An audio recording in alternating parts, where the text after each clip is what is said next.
That night was supposed to be nothing more than another glittering evening in the long parade of Hollywood spectacles. A live broadcast filled with music, laughter, and the kind of casual glamour that the entertainment industry had perfected over decades of practice. The studio was warm with the hum of anticipation, the air thick with perfume and cigarette smoke, and the low murmur of people who believed themselves to be at the center of the world. Stagehands moved in practiced silence behind the curtains, adjusting lights and checking cables, while in the front rows sat the kind of audience that most people only ever saw in magazines. Producers with gold watches and loose smiles, actresses draped in silk, comedians with quick eyes that missed nothing. It was the sort of room where reputations were made and unmade in the space of a single sentence, where a laugh in the right direction could open doors and a silence in the wrong moment could close them permanently. Nobody walked into that building without understanding the stakes, and nobody sat in those seats without knowing exactly who they were and what they represented. The evening had begun smoothly enough, with musical numbers and comic routines that kept the energy high and the applause generous. There had been a shared performance segment earlier in the evening, a collaborative piece involving several of the night's guest performers, and Bruce Lee had been part of it. Precise, controlled, magnetic in a way he always was whenever he stepped into any space that had a floor beneath it and eyes upon him. He moved like water that had decided to become lightning, effortless and inevitable, and even the most jaded members of that audience found their attention pulled toward him in a way they couldn't quite explain or dismiss. But it was after that segment, in the quiet minutes backstage, that something shifted. Sammy Davis Jr., a man whose entire existence had been forged in the furnace of performance and survival, whose humor was as instinctive as breathing and sometimes just as careless, made a remark. It was a kind of remark that lives in the gray territory between a joke and an insult, the kind that lands differently depending on who is in the room and what they carry with them. He had gestured toward Bruce, or perhaps toward the general idea of what Bruce represented, the discipline, the philosophy, the art, and suggested the surrounding cluster of industry faces that all of it was, at its core, nothing more than elaborate Eastern showmanship. The words were dressed up in laughter, surrounded by the comfortable armor of comedy, and most of the people who heard them understood them as the throwaway entertainment they were probably intended to be. But intention and impact are separate countries with no common border, and what Sammy perhaps meant as a loose compliment wrapped in sarcasm or a gentle ribbing between performers landed somewhere entirely different on the ears of the man it was aimed at. Bruce Lee had spent his entire life navigating the razor's edge between two worlds, asked constantly to prove himself to people who had already decided what he was before he opened his mouth or raised his hand. He had been told his whole career that he was too Chinese for American audiences and too American for Chinese ones, that his philosophy was too abstract, that his physicality was too threatening, that the space he occupied was one that had not been prepared for him and would not be resized to accommodate him. He had built his reputation not through luck or connection, but through the kind of relentless, grinding discipline that most people only read about and never practiced. And he had done it with a clarity of purpose that intimidated people who preferred their heroes comfortable and their threats theoretical. So when Sammy's words reached him, they did not land in empty space. They landed on a foundation of accumulated experience, of years of precisely that kind of dismissal dress as humor, and something in Bruce moved, not with wild anger, not with the uncontrolled heat of wounded pride, but with the cold, purposeful energy of a man drawing a line. He crossed the backstage space in one movement and hit Sammy once. Not a brawl, not a beating, not an explosion of violence. A single measured strike, the kind that communicated something specific and then stopped. Sammy stumbled back a step, more surprised and injured, and the room went so quiet that the distant sound of the live broadcast could be heard filtering through the walls. There was a moment in which nobody breathed, a suspended pocket of time in which everyone present understood simultaneously that something had just happened that did not fit neatly into any of the categories they had prepared for the evening. And then the air returned, and with it the low murmur of people trying to figure out how to process what they had witnessed. Bruce stood where he was, still calm, still measured, having said what he needed to say in the only language he had chosen for that particular sentence.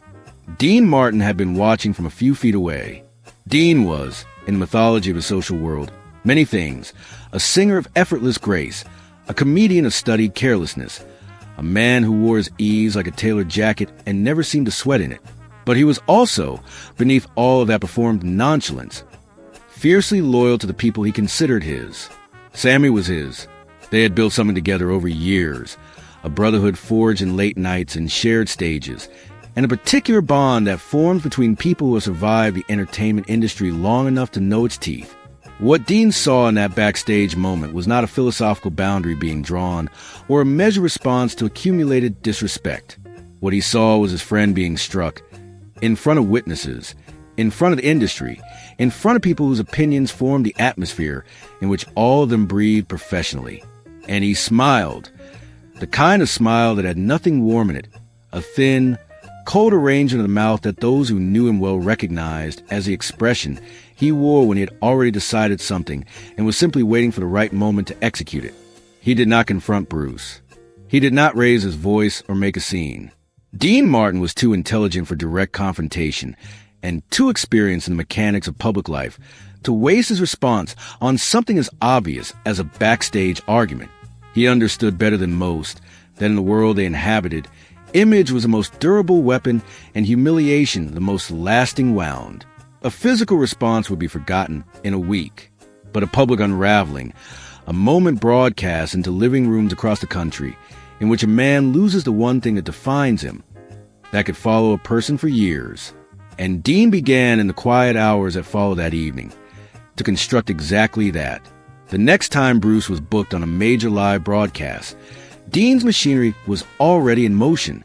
The booking had come through legitimate channels. Bruce had been invited as a guest of honor to deliver a short segment on the philosophy of discipline, something the producers thought would add an element of unexpected depth to what was otherwise a conventional variety program. It was a kind of invitation that carried weight, the kind that suggested the entertainment establishment was beginning to make room for him in ways it had previously resisted. Bruce accepted it with the same controlled enthusiasm he brought to everything, prepared his material, and arrived at the studio on the afternoon of the broadcast with the quiet confidence of a man who had spent years earning his place in every room he entered. What waited for him in the green room was, on its surface, entirely ordinary. A tray of refreshments, the standard hospitality extended to guests of his stature, warm tea in a ceramic cup placed carefully on the low table beside the couch. He had been working all day, had pushed his body through its usual demanding preparations, and the warmth of the cup was genuinely welcome. He lifted it, drank, found the taste unremarkable, drank again. The first sign was subtle, a slight heaviness in his fingertips, a marginal softening at the edges of his concentration. He noticed it the way a surgeon might notice a tremor, with the detached, clinical attention of someone trained to monitor their own physical state with precision. But it didn't alarm him immediately, because the effect was gentle, more like the ordinary fatigue of a long day than anything sinister, and he attributed it first to the hours of preparation and the accumulated tension of the upcoming broadcast. He sat down on the couch to collect himself, closed his eyes for what he intended to be 60 seconds of focused breathing, and did not open them again until the lights outside had changed and the muffled roar of an audience warming up filtered through the walls around him. The disorientation when he stood was worse than he expected, not incapacitating, but enough to blur the crisp edges of his awareness in a way that felt foreign and wrong. He reached for his prepared notes and found them, steadied himself against the edge of the table, and then became aware, with a coldness that cut to the fog more effectively than anything else could have, that something was different about his body below the waist. He looked down. The tutu was pink, elaborately constructed, secured around his waist with professionalism that suggested it had been put on by someone who knew what they were doing and wanted it to stay. It billowed outward in a perfect circle of ridiculous, frothy fabric, paired with tight stockings that covered his legs and soft dance shoes that had been worked onto his feet while he slept. He stood in the green room of a major television studio, minutes before a live national broadcast, dressed in the costume of a ballet dancer by someone who had accessed his unconscious body and made their choices carefully and with full awareness of what those choices would mean when the cameras turned on. The door opened. A production assistant gestured him forward with a smile that flickered too quickly to be entirely genuine. And then he was in the hallway. And then he was in the wings. And then the host was announcing his name, and the lights hit him, and the laughter hit him simultaneously. A wall of sound that was not the laughter of delight or surprise, but the laughter of an audience that had been primed, that had been told to expect something funny, that had already decided how to feel before he walked. Out! In the front row, visible even through the brightness of the stage lights, Dean Martin sat with his hands moving in slow, deliberate applause, his expression one profound and private satisfaction, the look of a man watching the final scene of the story he had written himself. What happened next was not what Dean had written. The version of events that existed in Dean's plan required Bruce to react, to scramble, to reach for the tutu with frantic hands, to look around with the wild eyes of someone who has lost control of the situation and knows it, to give the audience the spectacle of a composed man coming undone. That reaction would have been the point, the payload of the whole elaborate operation, the moment that cameras would capture and replicate, and that people would recall for years whenever Bruce Lee's name came up in conversation. What they would remember would not be his speed, or his discipline, or his philosophy. What they would remember would be the pink tutu and the helpless look and the laughter that hadn't stopped. But Bruce Lee had spent his life preparing for exactly the moment when everything he controlled was taken away. Not the specific scenario, not a tutu on a live broadcast, but the essential experience beneath it. The experience of being placed in a situation designed to humiliate you by people who believe that stripping away your dignity will also strip away your power.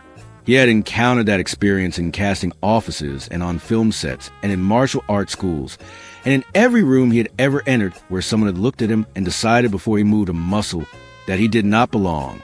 He had been preparing for this his entire life, without knowing it was this that he was preparing for. He breathed. He stood in the center of that stage, in the pink tutu and the tight stockings and the dance shoes, and he breathed the way he had trained himself to breathe under pressure, deliberately, from the center of the body, slow enough to signal to every system involved that there was no emergency, that the person in charge was still in charge. The laughter continued. He let it. He looked out at the audience with clear eyes, not performing dignity, but simply possessing it. And there was something in that stillness that began, slowly, to change the texture of the room. Laughter needs a reaction to sustain itself.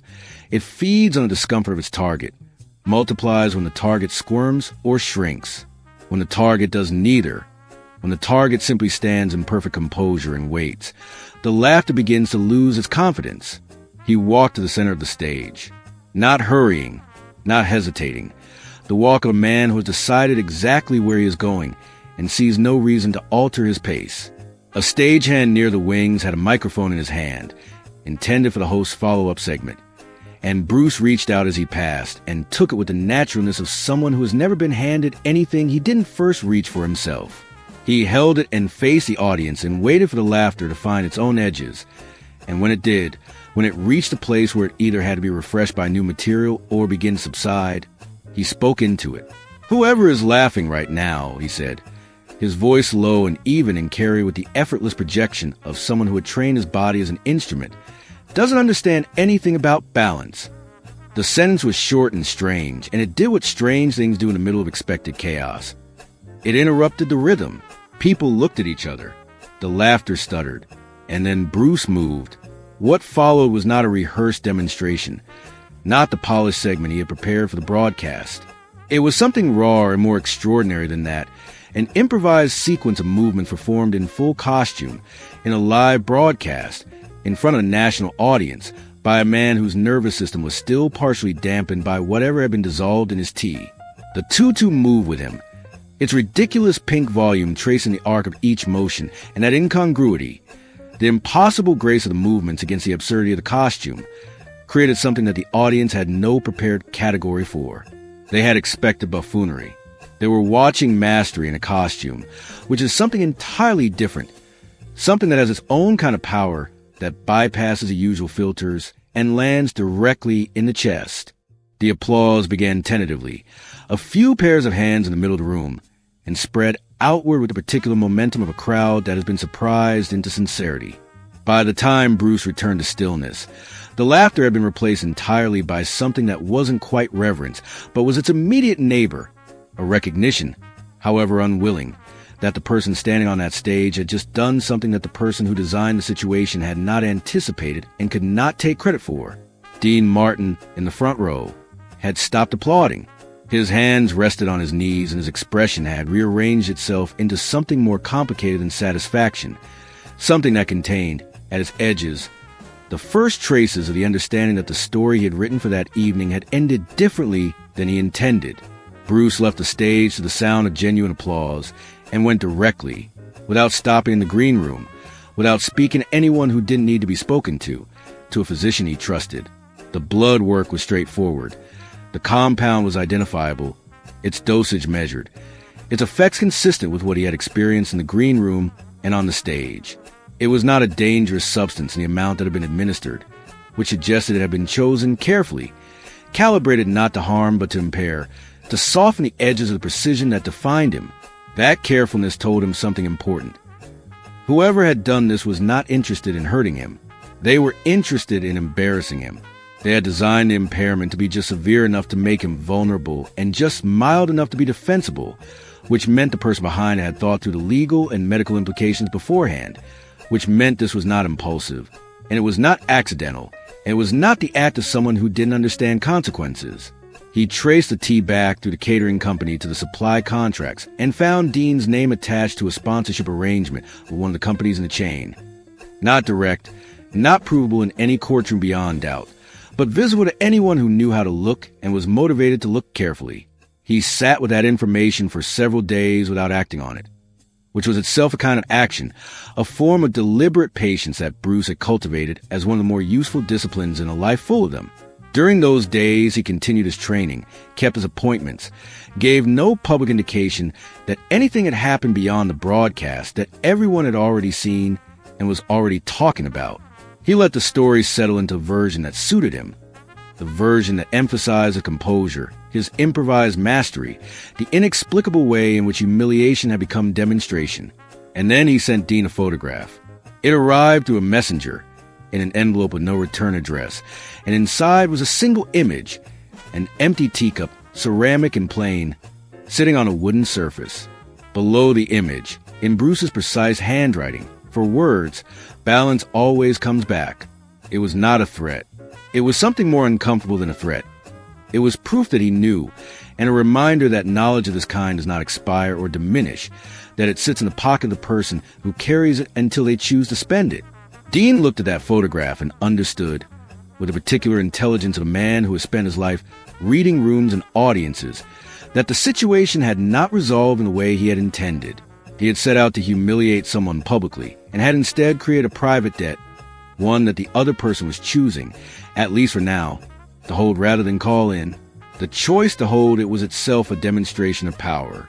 It said, I can do this whenever I want, and I am choosing not to yet, which means every day you go without consequences is a day I am allowing you to have. The meeting came a few weeks later, arranged through intermediaries and held in a private setting that had none of the drama of the broadcast. A quiet room with 3 chairs and no cameras and no audience. Sammy was there because the original incident had involved him, and because whatever resolution was reached needed to include all 3 parties, or it would remain permanently incomplete. They sat, all of them, with a particular stillness of people who had decided to be honest because performance has already been tried and found insufficient. Bruce spoke without preamble and without anger, which was its own kind of precision. He said that the incident backstage had been a response to a specific disrespect, that he acknowledged it was not the most considered response available to him, and that he did not apologize for drawing a line, but was prepared to acknowledge that the manner of drawing had consequences. He said that what had been done to him before the broadcast, the compound in his tea, the costume, the arrangement of a public spectacle designed to remove his dignity in front of a national audience, was a different order of action entirely. It was not an impulsive response to a provocation. It was a planned, coordinated effort to harm him using the mechanisms of the industry, and it had been executed while he was unconscious and therefore unable to consent to or resist it. He said that he had documentation of the compound and its likely origin, that he had preserved it carefully, and that he was choosing in that moment to put in a drawer rather than hand it to attorneys, but that the choice was reversible and entirely dependent on whether it needed to be revisited. He did not threaten in the conventional sense. He did not enumerate consequences or set explicit conditions. He described a reality, the reality of what had happened, the reality of what he knew, the reality of what existed in the drawer, and left it to the other two men in the room to understand what that reality meant for future. He said that what he wanted was simple: mutual respect going forward, or in its absence, a clean and legal accounting of what had occurred. One of those two paths was available to all three of them. The other was available only to him, because he was the one who had been wronged, and he was the one who held the evidence. He would not pursue the first path if the second was forced on him. He preferred not to be forced. Dean Martin sat through all of it with the expression of a man revising a story he had told himself many times, and finding that the revised version fits the facts considerably better than the original. He had told himself that what he did on the night of the broadcast was a proportionate response to an act of aggression, that a man who strikes someone in a room full of witnesses deserves to be struck back, and that the medium of the response was creative rather than cowardly. Sitting in that quiet room, hearing the events described in the calm, unadorned language of a man who had no reason to perform anything for anyone present, he could feel the architecture of that story developing structural problems. The proportionality argument required that both sides have done equivalent things. An equivalent was a word that struggled under the weight of a premeditated sedation administered to an unconscious person. The creativity argument required that both sides understand it as performance. And performance was a word that didn't survive contact with the phrase compound in his tea. He did not say any of this aloud. Dean Martin was not a man who had built his career by saying the things that made him look small, and he was not about to start in a room with two people who already knew what the score was. What he said instead was quiet and oblique and contained in its obliqueness, something that functioned as an acknowledgement without ever using the vocabulary of one. He said that the entertainment business was full of people who responded badly to pressure, himself included, and that some of the things that got done in moments of bad response were not things anyone could be proud of on reflection. He said that he valued his time in the industry and the relationships he had built there, and that he was not interested in spending the remaining years of his career managing the fallout from things that had been done in haste. It was as close an apology as the architecture of his personality allowed, and Bruce, who understood architecture, accepted it as such without pressing for the version that used the actual words. Sammy, for his part, said relatively little. He had been the catalyst of the original incident rather than the architect of the retaliation, and his role in the room was somewhere between witness and participant, neither fully responsible for what had escalated nor entirely innocent of the seed from which it grew. He said that the remark had been thoughtless rather than malicious, that he recognized the difference mattered less than the effect, and that he had spent the intervening weeks thinking about the way humor gets used as a way of diminishing people without the social cost of open disrespect. It was an observation with more self-awareness than the setting might have predicted, and it landed in the room as the most genuinely reflective thing said by anyone in it.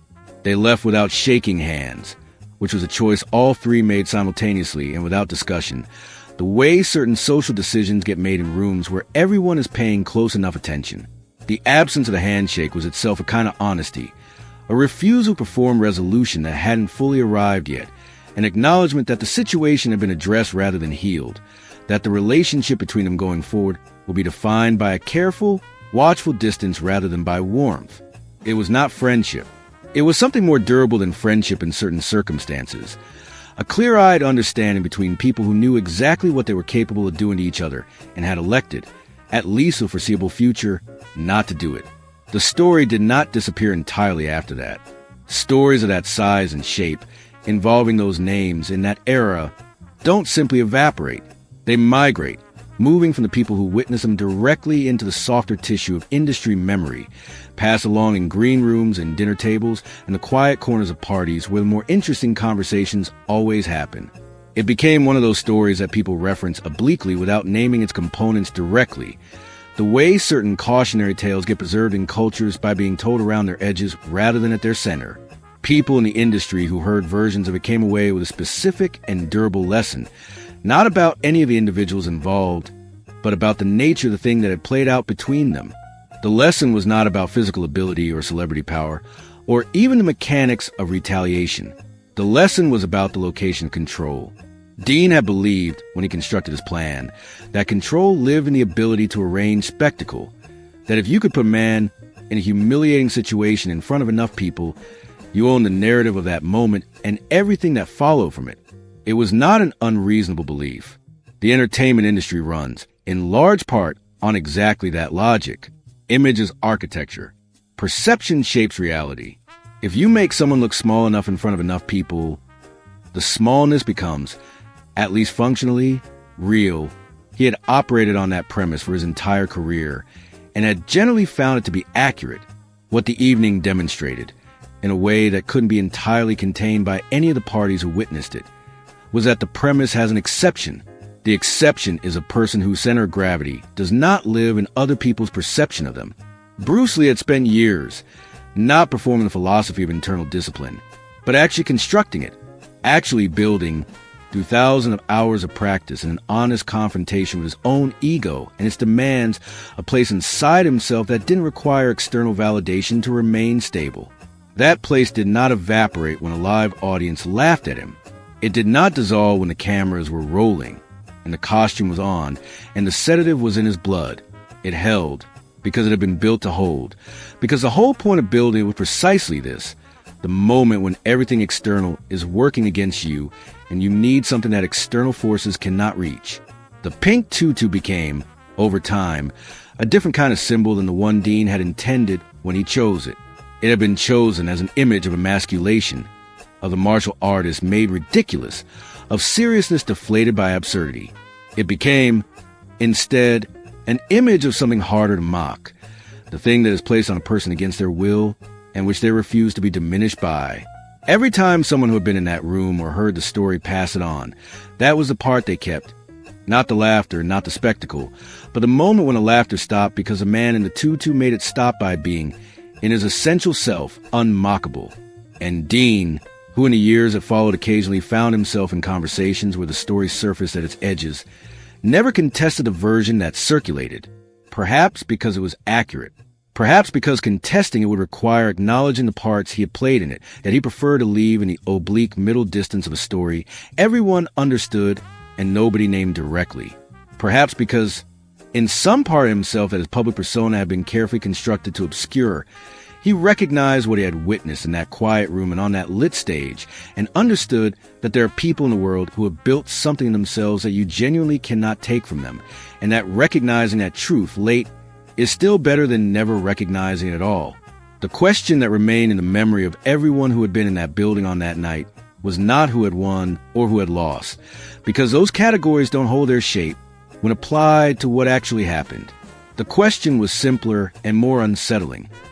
Who had been in control from the beginning? And the answer, examined honestly, was that only one person in the story had never lost it, not when the remark was made, not when the fist enacted, not when the tea was drunk, not when the lights came up on a stage and a live audience, not when the evidence was gathered and the photograph was sent and the meeting was held in the quiet room with 3 chairs.